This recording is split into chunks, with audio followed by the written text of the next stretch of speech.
Well, good morning. Been sitting here on a lot of coaching calls over the last few days, as is normal in my life.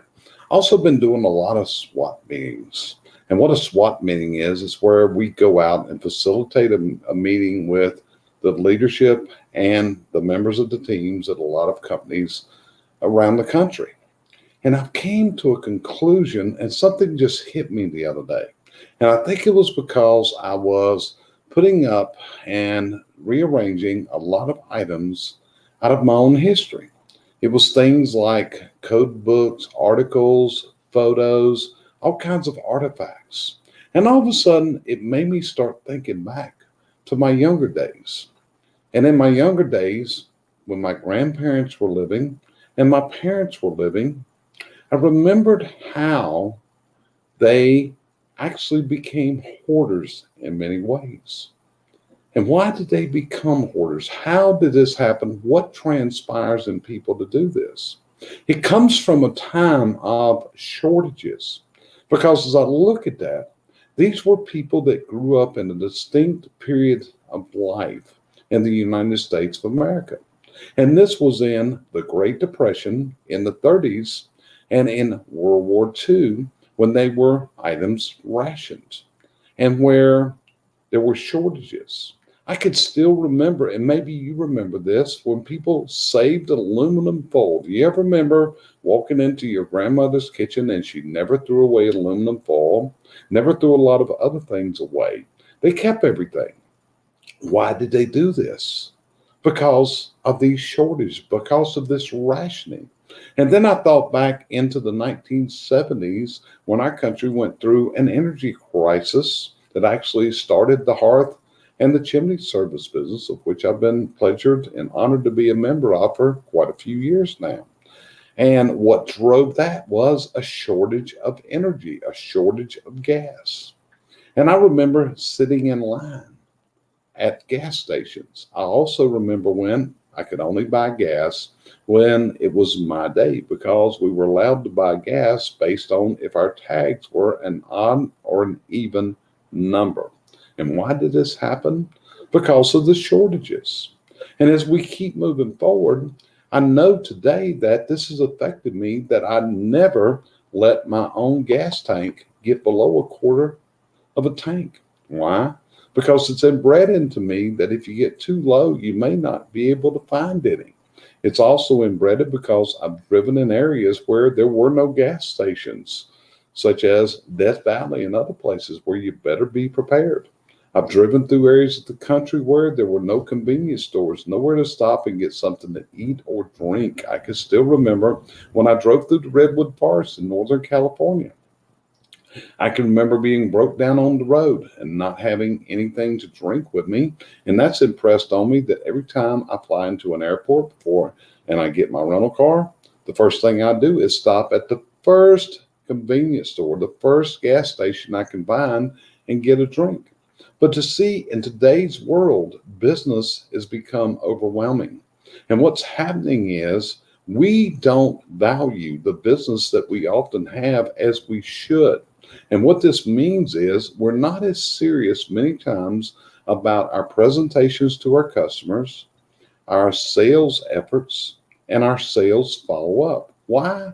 Because there's so many people that want what we have.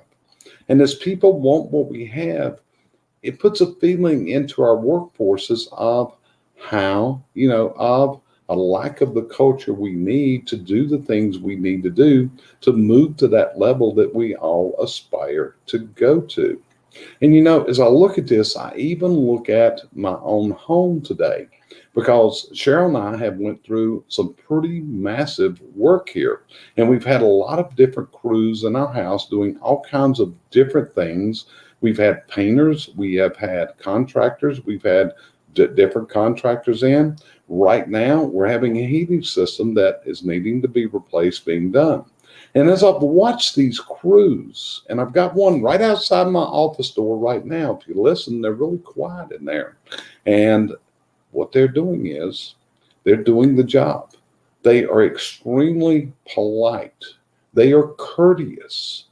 They are so careful with their stuff. I watch them every time they walk in the door, they're slipping their booties on. If I'm walking through the room, it's excuse me, sir, and they never block my path. It's exhibiting a culture. So I'm going to tell you what, I'm sending a shout out to the contractor that's doing this. This is Mike Hartz at Hartz Heating and Air here in Concord, doing a phenomenal job. I've known Mike for many, many years. And I know he didn't tell them to be like this just for me. This is the way that they do business. But I've had other contractors in here, to be honest with you, did not value us as a customer, did not value our home, did not value our time. Cheryl and I actually did a podcast broadcast the other week about a tale of two contractors. Well, we'll probably do another one before long, and it's a tale of a whole bunch of contractors that have come through our home in the past year because of damages to our homes from flooding, from water leaks, other things where we've had to have some pretty massive work done overall. But again, how do you get there? How do you get there in this day of overwhelming business? I can give you that answer. And the answer is called leadership. The answer is called leadership of building a culture that is exemplary, that exhibits your true feelings inside, that shows that you value your customers, that shows that you're looking for testimonials on the work that they're doing. And that's my plan with this company today. Will they get a review? You better believe it. It will be a very great review from what we're seeing them providing us here today. So maybe it's time we took a little look. What in this world today is affecting your company? What is affecting your business? So many people in blue collar home services, to be honest with you, they're overwhelmed to the highest degree. And this is what we have to be careful of. When we have so much plenty, it's kind of like going to a buffet and we just have, how much food's left over from a buffet at the end of every day. When you look on it, what we've got to do in today's world is not be overwhelmed. Rather, we have to stop. We have to take advantage of every single opportunity. Because one thing I know about economies in the United States is they rise and fall. And yes, right now we're into what I would call a bull market. The demand overwhelms your resources. You just simply don't have enough capacity to handle the customer's needs. But that doesn't give us an excuse to provide service and products that don't meet the customer's demand. Customers got a memory. As this economy rolls and things change at some point down the road, who are they going to remember? What are people going to remember you for? That's a key thing where you've got to set the example as the authority in your market area, as the best resource for the products and the services that you sell. And that comes from the leadership that you're going to exhibit to your workforce and the culture that your workforce exhibits to your customer base. It's just some thoughts that hit me in the last couple of days and decided, hey, I need to do a little video about this, maybe see if other people share this same concern of what's happening in this world today. Is an overwhelming amount of business, is it actually a disadvantage? Is this overwhelming workload that you're suffering through right now, could that be part of a future downfall for you? Keep it in mind, your customer deserves the best. They are your customer. You've got to respect their time. You got to respect their property. And most of all, you got to respect them and show that you're a company with the kind of culture that they're looking for to be on the job sites that they're paying you to be at. Just a thought for today. Hope everybody's doing a great day, having a great week. My name's Jerry Eisenhower, and our company is CVC Success Group. If myself or any of our members of the CVC Success Group team can help you, just reach out to us at info@cvcsuccessgroup.com.